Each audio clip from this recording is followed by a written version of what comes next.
suis ravi d'être avec vous aujourd'hui pour animer la table ronde qui vient. Merci d'être de plus en plus nombreux année après année.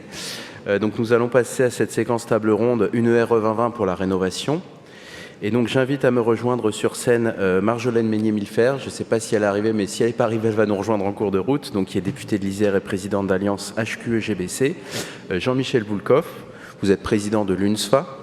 Rami Jabour, vous êtes directeur marketing et communication de Valobat, l'éco-organisme de la filière REP.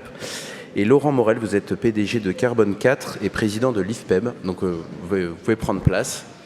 Il y a un micro que vous pourrez vous partager.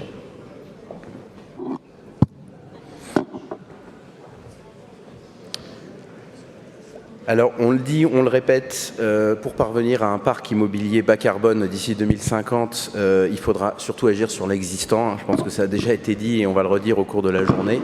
Le neuf n'étant que ce chiffre revient souvent 1% du parc chaque année. Et je crois que 80% du parc en 2050 est déjà construit. Donc, d'où l'intérêt de ce sujet. Donc la RE 2020 a montré la voie dans le neuf. Donc, elle est rentrée en vigueur le 1er janvier 2022 en logement et en juillet de la même année en bureau. Donc elle a montré la voie avec l'aspect énergie, carbone et également confort d'été. Voilà, maintenant, la rénovation, c'est probablement l'un des prochains gros chantiers qui nous attend. Il existe des textes, mais voilà, ils font leur âge. Il y a une réglementation thermique élément par élément, donc pour la rénovation, qui date d'un arrêté du 3 mai 2007, qui a été mis à jour en 2017. Donc qui fit des seuils de performance plancher pour la réalisation de travaux dans l'existant. Et il y a la réglementation thermique globale, toujours dans la rénovation, qui date de juin 2008. Donc on voit que ça commence à faire longtemps. Et surtout, à l'époque, on n'avait peut-être pas, autant qu'aujourd'hui, mis le curseur sur le carbone. C'était vraiment des réglementations plutôt énergétiques. D'où l'intérêt de réfléchir à une rénovation bas carbone. Une réglementation rénovation bas carbone. On ne part pas de zéro non plus. Pour l'instant, les pouvoirs publics ont beaucoup travaillé sur l'incitation. Par exemple, dans le cadre des aides de MaPrimeRénov', il n'y a plus d'aide pour les chaudières gaz, par exemple, et beaucoup d'aides pour les pompes à chaleur, donc des équipements décarbonés. Donc, il y a quand même des gestes qui sont faits et qui montrent qu'on va vers ça. Et deuxième exemple, je ne vais pas tous les faire, mais il y a le DPE qui maintenant, dans sa nouvelle mouture, comprend une dimension carbone. Donc il y a déjà un premier travail qui a été fait. Je vais me tourner tout d'abord vers Monsieur Morel, Laurent Morel. Donc bonjour Madame Marjolaine Meunier-Milfer, je ne vous avais pas vu. Donc je vais me tourner vers vous, Monsieur Morel. Donc vous êtes donc président de l'Institut français pour la performance du bâtiment, l'IFPEB, donc aussi de Carbone 4. Vous avez créé le hub des prescripteurs bas carbone au sein de l'IFPEB, qui est une plateforme collaborative qui a pour raison d'être de partager les meilleures pratiques sur l'aspect bas carbone. Et donc, est-ce que selon vous, on aurait besoin d'une réglementation bas carbone pour la rénovation et comment on pourrait la construire ? Alors d'abord, merci beaucoup de consacrer cette conférence à la RE 2020. Je voudrais dire d'abord que pour le neuf, je voudrais rappeler notre position sur ce sujet-là. La RE 2020, c'est une chance extraordinaire pour l'industrie de la construction et de l'immobilier française. C'est la réglementation de la construction la plus moderne dans le monde. Je dis bien la plus moderne, elle a fait l'objet d'un extraordinaire travail de la puissance publique, des acteurs. Il y a eu cette période extraordinaire d'expérimentation qui fait que c'est une loi légitime, techniquement performante, réaliste et qui va faire progresser de façon extraordinaire l'industrie de la construction française. Oui, vous parlez de l'expérimentation E+C-, peut-être pour resituer, qui a été lancée en 2016 et qui a préfiguré en fait la RE 2020. Exactement. Donc vous voyez, c'est très intéressant de voir cette loi RE 2020 qui synthétise dans une quantité le carbone de la consommation du bâtiment et l'énergie grise, le carbone embarqué dans la construction. Voilà, encore une fois, c'est la seule réglementation au monde en la matière, c'est celle qui va nous faire globalement tous progresser extrêmement rapidement.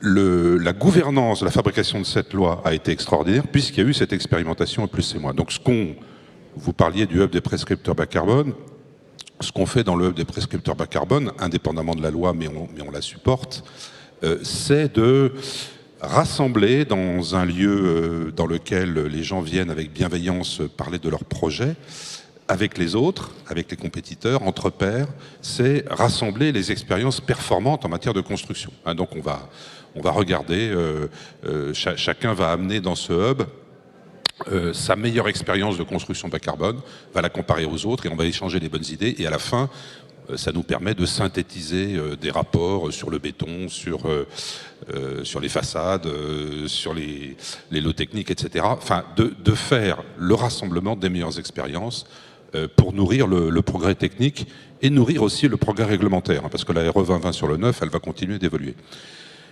Donc, en 2023, on l'avait déjà dit, mais je le réannonce, le hub des prescripteurs bas carbone va se consacrer à la rénovation. Ça tombe bien. Ça tombe bien. Hein. Et donc, pour répondre à votre question sans y répondre, est-ce qu'il va y avoir une RE 2020 de la rénovation? C'est souhaitable. En tout cas, nous, on y contribuera par l'accumulation des expériences. Et par l'accumulation des meilleures expériences, on fournira des éléments au législateur s'il veut progresser sur ces sujets-là. Donc vous prenez une méthode qui ressemble à celle de la RE 2020, un peu de co-construction. Peut-être vous voulez aussi passer la parole à Monsieur Jabour. Donc vous êtes directeur marketing et communication de Valobat, donc le principal éco-organisme agréé par l'État pour la REP.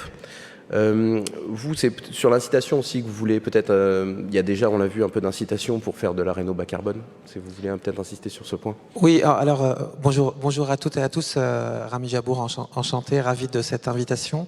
Alors, je souscris complètement à l'idée de...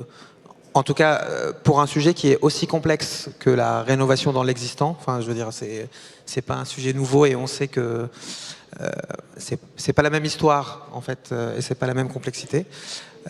L'idée de l'expérimentation me semble primordiale, c'est-à-dire que ça commence par là et il faut tester, apprendre et proposer. Et après, je suis assez convaincu que l'incitation est aussi un moteur intéressant plutôt que la contrainte, puisque ça peut pousser effectivement un certain nombre de maîtres d'ouvrage à s'intéresser au sujet et à potentiellement le souhaiter pour leur future rénovation, futurs travaux. Donc je suis assez... personnellement, je pense que c'est un moteur qui peut être encore...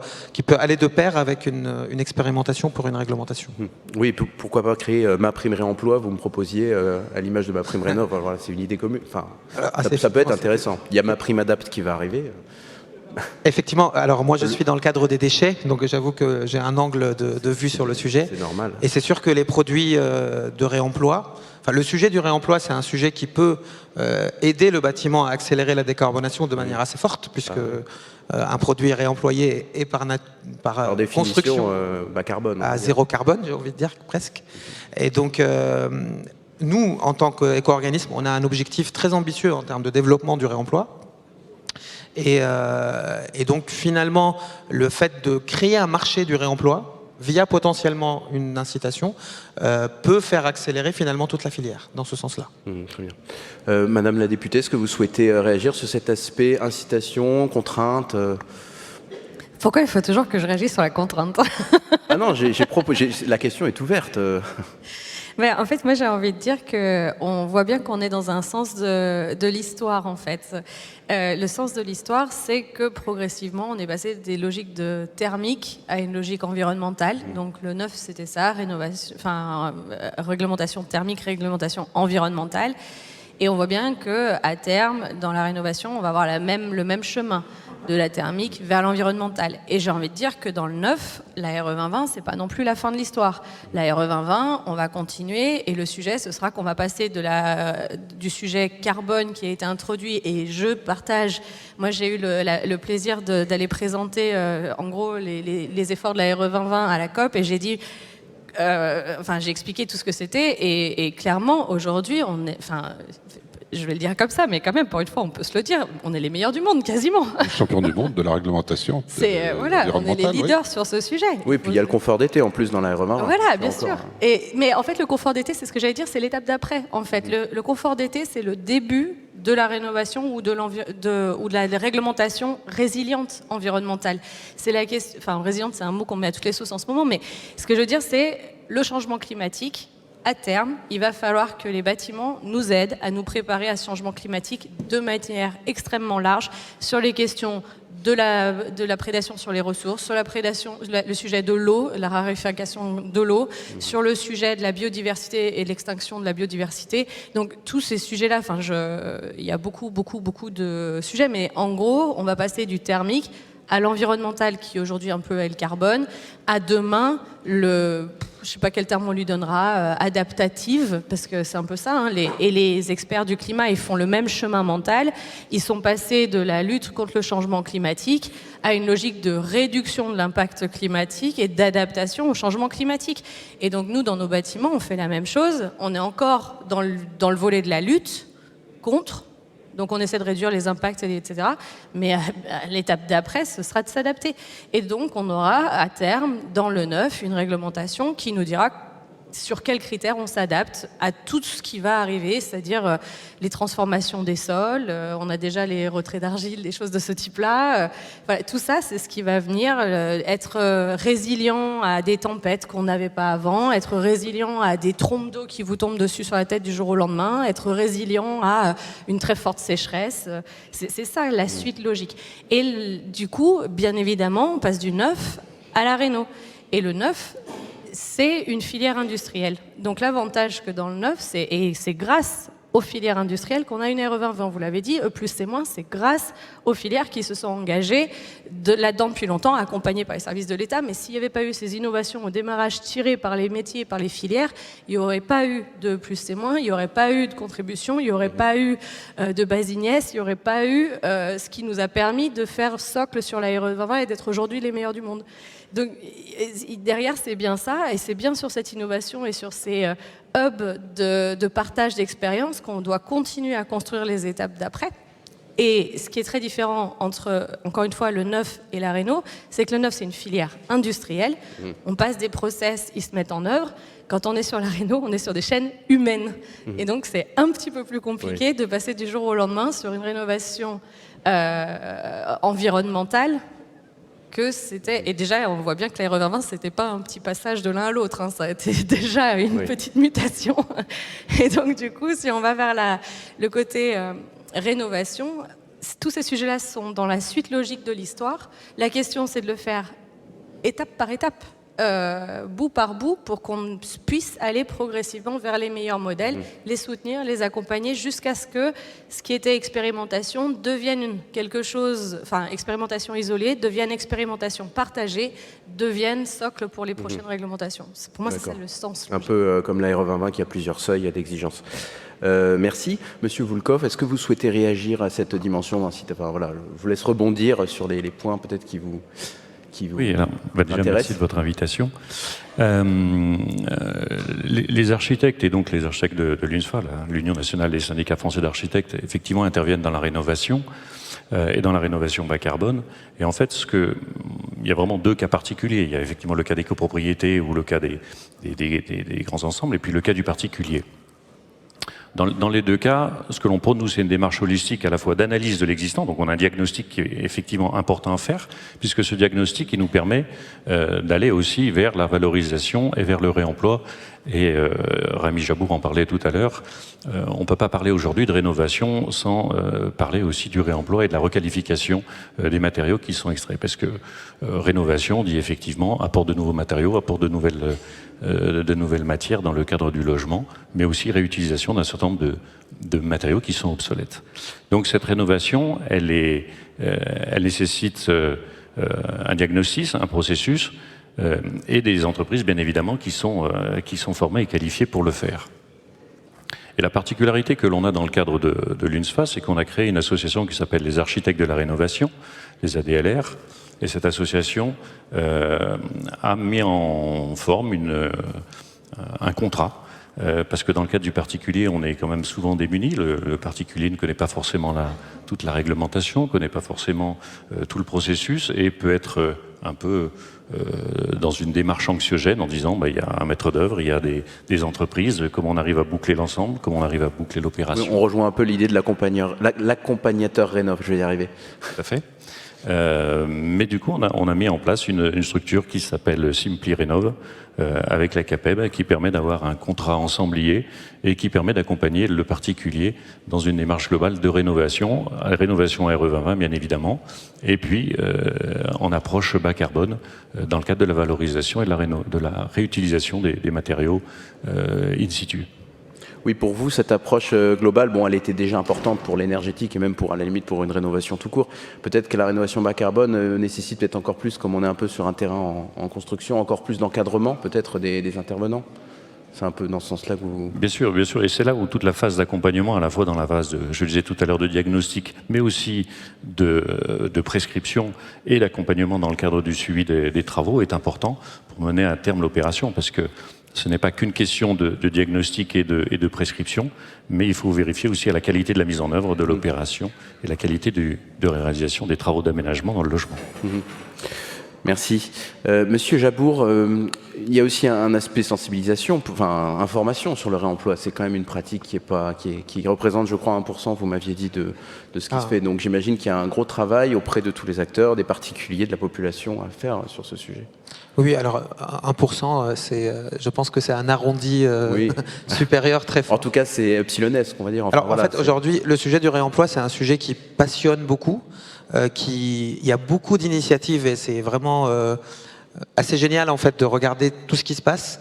Malheureusement, c'est beaucoup d'initiatives très localisées finalement et qui n'arrivent pas à percoler, j'ai envie de dire, et à devenir industrielles, pour réutiliser le terme de Madame la députée.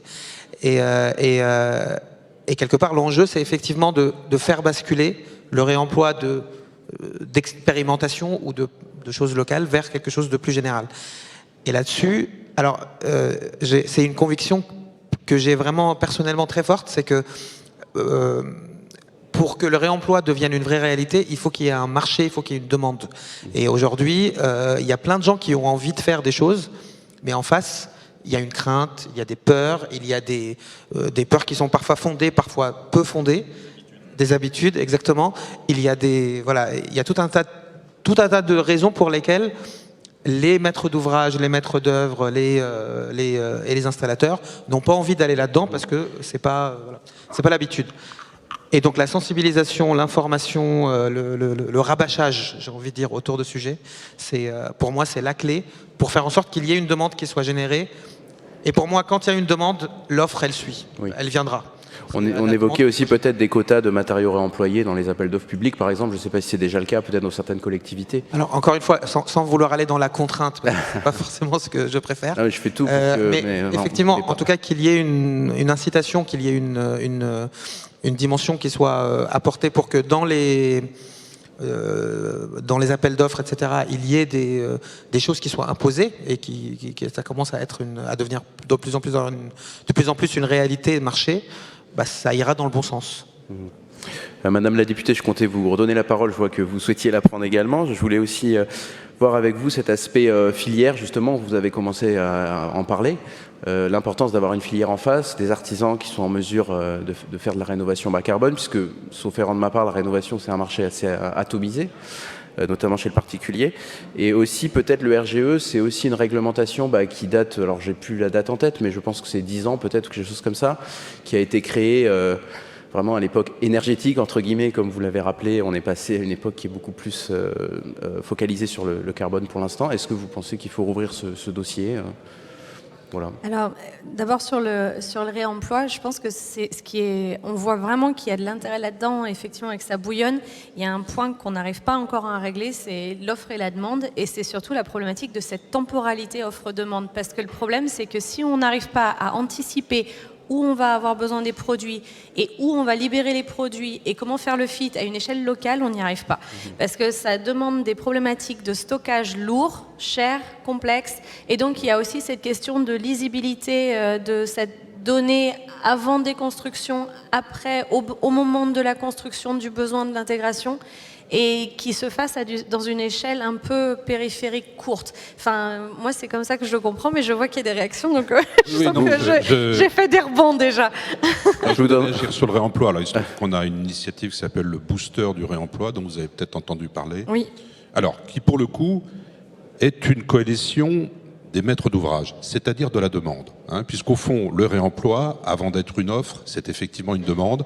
Et il faut savoir, en tant que responsable de développement d'un programme, être capable de prescrire le réemploi. C'est pas évident d'aller convaincre ses patrons, ses financiers. Y compris d'ailleurs sur la question sécurité, assurance, oui, etc., alors, où c'est un point levier. Je vais vous dire, si on attend, pardon s'il y a des assureurs dans la salle, mais si on attend que les assureurs soient d'accord, on va... je crois qu'il faut un peu créer le mouvement. Il faut et ils vont trouver finalement, ils vont trouver que c'est formidable. Mais si on leur demande avant, ils vont trouver que c'est compliqué. Si on leur montre après, ils vont trouver que c'est formidable. En fait, c'est exactement le sujet. Marché, offre, demande en permanence. On est en plein dedans pour tout, en fait, sur les questions environnementales. Donc effectivement, oui, il y a quelques sujets. Il y a des sujets de désynchronisation, effectivement, entre la maîtrise entre l'identification des objets qu'on va réemployer et puis leur réemploi effectif. Mais tout ça, ça se gère, ça se prépare, voilà. Et c'est des affaires humaines. C'est des pratiques, une fois de plus. Donc, et moi, je m'en range à Laurent Morel, qui est plus expert que moi. Je signe. Non, mais ils savent bien mieux de quoi il parle. Je vous laisse reprendre. Sur la réno, en fait, avec les calendriers 2050, on voit bien qu'on a une montée en charge très forte à faire. Et en fait, les volumes dont on parle aujourd'hui, je fais juste le rétro-planning, ça fait des années que je le fais. On s'est engagé à dire, d'ici à 2050, c'est un parc en moyenne qui doit atteindre le niveau BBC. BBC en moyenne, c'est 80 kWh par mètre carré par an. C'est pas un truc compliqué en mode rénovation globale, rénovation machin. C'est un objectif, notamment en thermique, qui est de 80 kWh par mètre carré. C'est-à-dire un DPE A ou B, c'est ça ? Oui, c'est ça. Ouais, c'est ça. Avec la vision de dire c'est ça l'objectif thermique. Après, il y a des objectifs environnementaux. Ils sont en train de regarder le BBC pour qu'il intègre le volet carbone, puisque aujourd'hui on intègre les volets carbone, ce qui n'était pas le cas avant, mais ce qui était inscrit, c'était ça. Et aujourd'hui, si on veut atteindre cet objectif rien qu'en thermique, aujourd'hui, ce qu'on doit faire, c'est, rien que pour les logements, mais j'ai dit c'est tout le parc, il y a quelque chose comme 30 millions de logements, il y a quelque chose comme 5% de bâtiments qui sont déjà au niveau BBC, ça veut dire qu'il faut faire 95% des 30 millions en moins de 30 ans, ça veut dire qu'il faut pratiquement faire 1 million de rénovations BBC par an. 1 million de rénovations BBC par an, c'est un volume qui fait tourner la tête. Parce qu'aujourd'hui, on en fait 50 000 par an.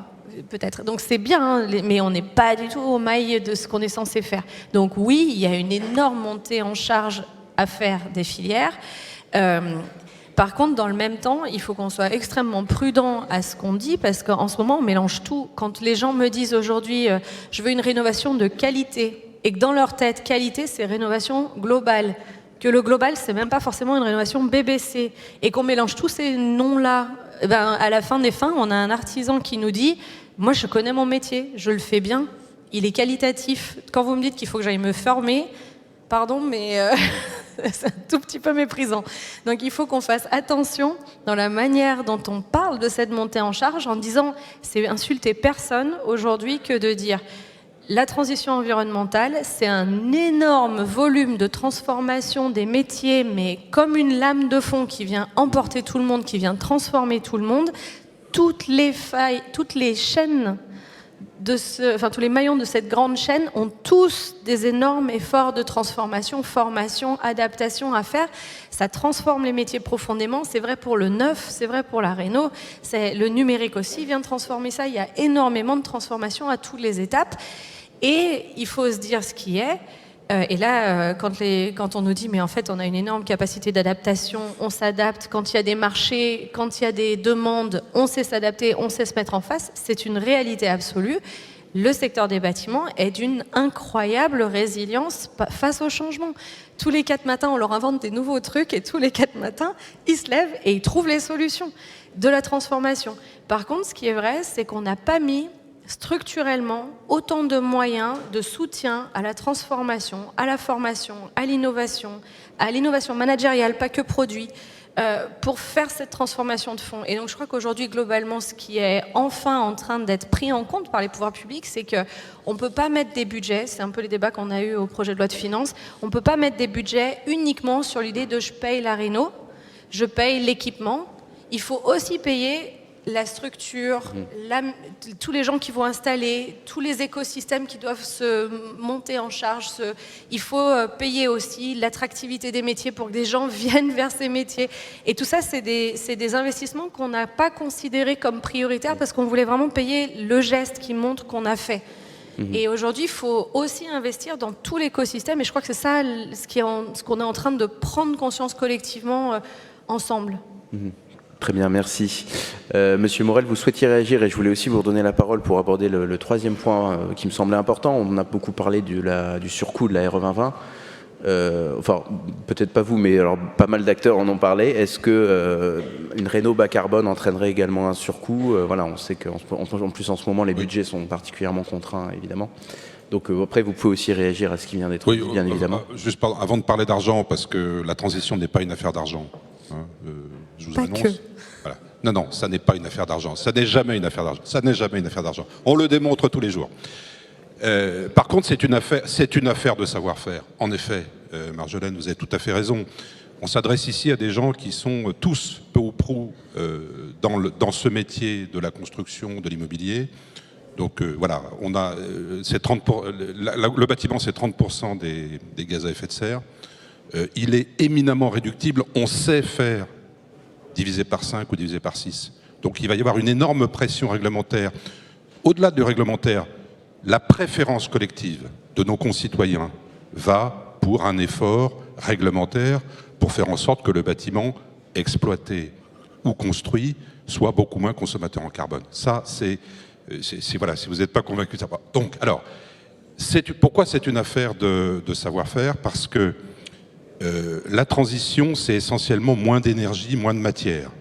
Par contre, et là je me tourne vers l'architecte, c'est moins de matière, mais c'est beaucoup plus de matière grise. C'est-à-dire que pour pouvoir faire aussi bien, voire beaucoup mieux, du point de vue environnemental, avec moins de matière, il faut réfléchir. Hein. Il faut se souvenir avec quels matériaux on travaillait autrefois. Il faut beaucoup de numérique, ça, mais il faut beaucoup de matière grise. Donc c'est de l'intelligence, c'est de la formation. Et moi, si j'ai un message à vous passer à tous et à chacun là, ce matin, il faut apprendre. Il faut réapprendre tout un tas de choses. Et pour réapprendre, il faut pratiquer. Donc voilà, pratiquer la RE 2020, aller au-devant de cette réglementation, fabriquer bas carbone, forcez vos équipes à le faire, pratiquer la rénovation, pratiquer le réemploi. C'est comme ça qu'on apprend, c'est pas dans les livres, hein, c'est pas dans la règle. La loi, elle ne fait que suivre la volonté populaire, et la volonté populaire, elle va dans le sens de la décarbonation. Ça, je dis tout le temps, les politiques, c'est l'applaudimètre. Hein. On peut aller jamais aussi vite que l'intention au moins de la moitié des gens. Alors, voilà. Et donc, je dirais que, comme disait le général, l'intendance suivra, c'est-à-dire que ce mouvement général vers la transformation, voilà, apprenez, pratiquez, formez vos équipes, entraînez-les au-devant de cette vague extraordinaire qui est celle de la transformation, qui surfent sur cette vague plutôt que de se faire noyer. Voilà ce que je voulais dire. Très bien, merci. Messieurs Voulkov et Jabour, est-ce que vous souhaitez... compléter sur alors, rapidement, s'il vous plaît, parce qu'on commence à être un peu... séparer les bras et la tête dans nos métiers. Et je pense qu'aujourd'hui, il faut qu'on utilise à tous les nouveaux les bras et la tête, les deux. C'est-à-dire, on a eu l'impression que c'était des mondes séparés. C'est vraiment évidemment pas le cas. Et on fera la transition que si on additionne les deux. Hein. Oui, donc, oui, allez-y, je vous laisse. Je suis bien d'accord sur l'ingénierie, sur la maîtrise d'œuvre et l'intelligence qu'on doit mettre dans les bâtiments. Et c'est effectivement on est dans une phase où il y a un changement de paradigme, mais un changement de paradigme où il faut structurer l'ensemble de la filière. C'est les mêmes réflexions que quand on a sur la construction bois ou la filière bois. À un moment, il faut restructurer complètement la filière, soit par la formation, puisqu'elle n'existe pas, soit par les entreprises qui interviennent dans les différentes opérations, par la maîtrise d'œuvre, mais aussi par la programmation. Et toute la programmation, en fait, c'est ce qui fait la clé aussi de l'opération.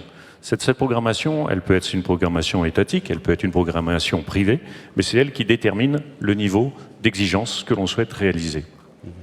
Donc je pense qu'il faut vraiment insister sur cette programmation, bien évidemment sur toute la formation.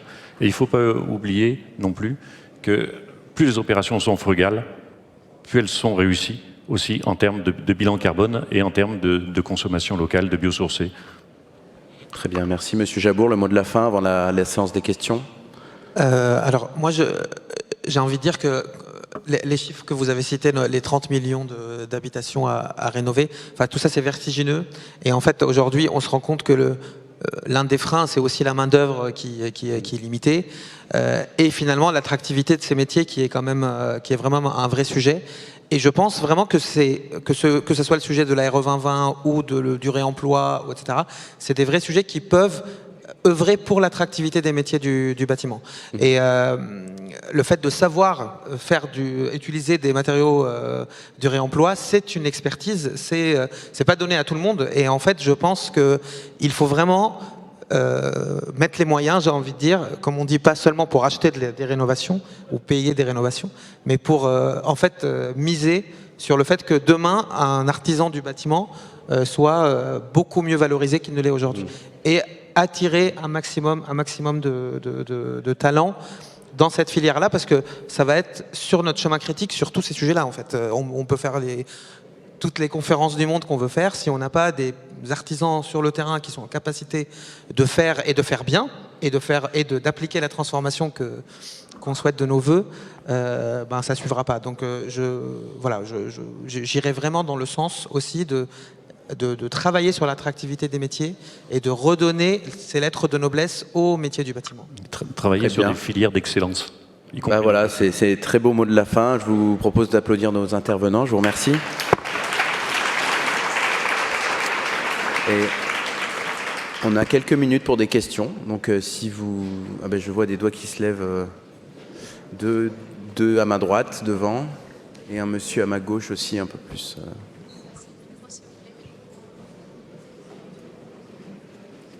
Bonjour à tous. Bonjour. En fait, on a un cas pratique.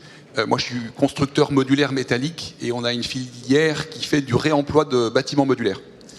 Donc, c'est du bâtiment modulaire définitif. Et on a une question d'une école RT 2012 qui a déjà 5 ans. Et la collectivité locale nous demande de la déplacer avec un interstockage de 6 mois parce que tout n'est pas tout à fait prêt. Et donc, la question de cette école RT 2012 qui va atterrir à 5 km de là, de l'autre côté, quelle assurance décennale, parce qu'elle a déjà 5 ans dans les jambes. Comment on fait? Quel permis? Est-ce que cette école, elle est RT 2012 nativement et elle le reste, ou est-ce qu'elle doit être RE 2020? Voilà, donc j'ai des questions au plateau. Est-ce que vous avez des réponses pratiques là-dessus? Alors, s'agissant du réemploi des éléments de structure, vous êtes très en avance. Et je peux me permettre de vous féliciter de le faire parce que je pense que la construction modulaire réemployable, c'est vraiment l'avenir du bâtiment. Donc, alors vous êtes très en avance, très en avance, ce qui est formidable et qui est une petite difficulté éventuellement. Donc, voilà, mais c'est pas parce qu'on est en avance qu'il faut avoir peur de ça. Là, je peux pas répondre à votre questionnement technique précis là-dessus. Ce qui est certain, c'est qu'il faut faire bouger les lignes, j'en parlais tout à l'heure, à la fois du côté de la réglementation et aussi du côté des assureurs. Je peux vous dire que dans le cadre du booster du réemploi, on travaille énormément avec les assureurs pour les faire bouger. Ça va bouger. Voilà. Bon, c'est pas pour la semaine prochaine, ou plutôt, voilà, ça prend un peu de temps. Mais l'importance du travail collectif, ce qu'on fait dans le booster du réemploi, c'est ça, c'est de peser dans le débat en ayant non pas une opération, mais 10, 15, 20 qui ont le même problème, et on finit par faire avancer les choses. Voilà.